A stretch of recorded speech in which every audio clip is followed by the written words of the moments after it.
Navbatdagi savol.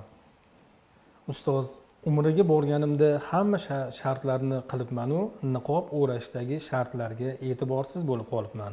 Niqobim yuzimdan uzoq ham emas va yuzimga yopishib turadigan ham emas edi. Shunday holda ehromda bo'lishim joizmidi?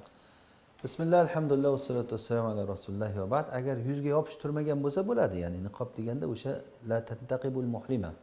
Ehromdagi ayol niqob qilmaydi degani yuzini yopishtirib o'ramaydi. Ammo yuziga bunday bir narsa tushib turgan holatda bo'lgan bo'lsa bo'ladi.